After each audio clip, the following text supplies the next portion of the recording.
Yo, good day everyone. Welcome to another video. At ngayon, nandito tayo sa circuit. Nira-ride natin yung fixie natin. Itong bike na to, dalawang ano to eh. May dalawang pagkatao to. Pwede itong fixie, pwede rin siyang single speeder na free wheel naman o yung merong coasting. So ngayon, naka fixie mode tayo.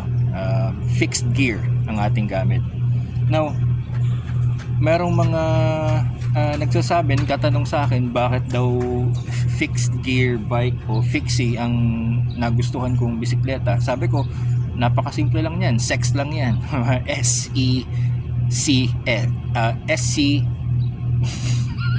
iba yung masasabi ko. S for simple, E for easy, tapos C for cheap maintenance, tapos S yung dulo is sexy. It's meron siyang kakaibang appeal o kakaibang karisma.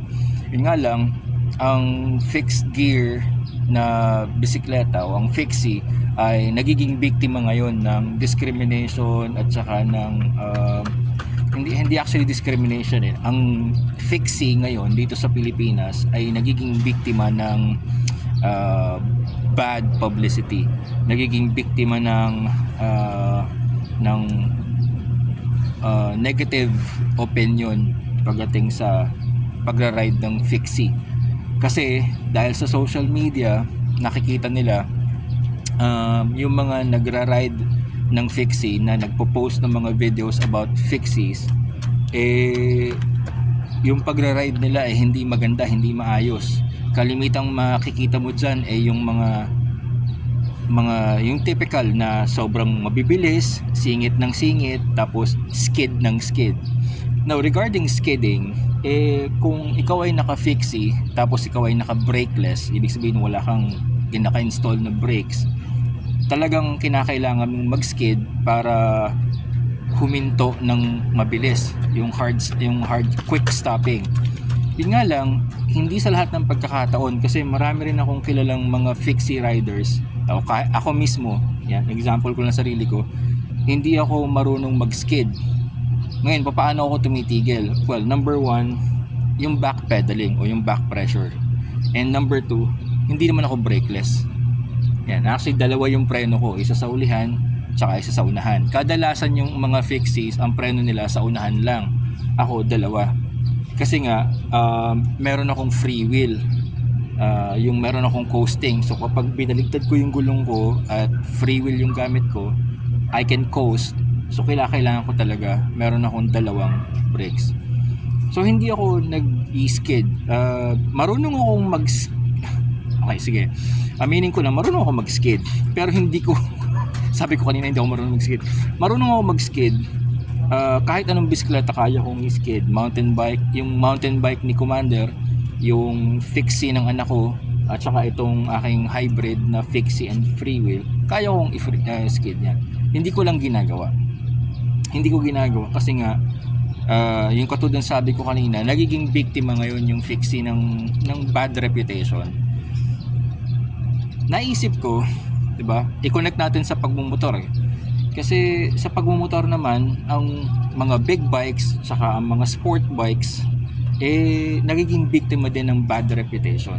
At kanina nung habang nagra-ride tayo dito sa circuit, habang nagbabike tayo sa circuit, doon ko na-realize na gawan ko kaya, mag-share kaya ako ng video tungkol dito.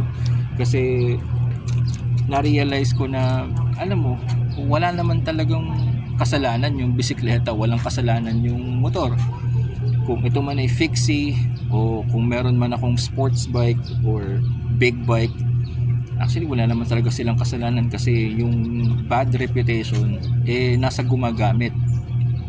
Kalimitan yung mga nakikita kong videos about fixie riders, yung there's zipping through the road, na beating the red light, counterflowing, skidding ng skidding, kasi yun, because of ego, because of pride, sa madalit sabi, yabang. Ganoon naman talaga tayo mga Pilipino, mayayabang tayo eh. Kapag meron tayong pagkakataon na magyabang, magyayabang tayo, tapos yung ego natin mas malalaki pa sa sa pagkatao natin. So yung ego, yung pride, pagalingan, paastigan, yan, lamangan, yung parang laging may pabilisan, palakasan. So, ganyan tayo mga Pilipino eh. So yung mga gumagamit ng fixie na ipinopost nila sa social media yung maling paggamit ng fixie o yung hindi kaaya-ayang paggamit ng fixie, yun yung nagiging dahilan kung bakit pangit ngayon ang reputasyon ng fixie bikes dito sa Pilipinas. And it's the same thing with motorcycles, yung gumagamit ng mga sports bikes or big bikes, mabibilis, yung malalaki na pinopost nila sa social media, yung ginagamit nila yung motor nila na sa hindi kaaya-ayang paraan, speeding, and yung too much leaning sa cornering, tapos rev bombing, bomba ng bomba, tapos yan, counterflow at kung ano-ano pa, binabaliwala yung mga traffic signs. Ayun, so nakakalungkot, wala naman talagang kasalanan yung bisikleta at saka yung motor. Anyway, it is such a good day. It is such a good day today. Mag-iikot pa muna uli ako dito sa circuit. I-enjoy ko yung aking bike on fixie mode. What else? So, thank you so much do sa mga nanonood ng videos. And well, I will give you back to your good day. Ayan, sana maganda lahat ng araw natin. Stay safe, ride safely, bike safely. I will see you on another video.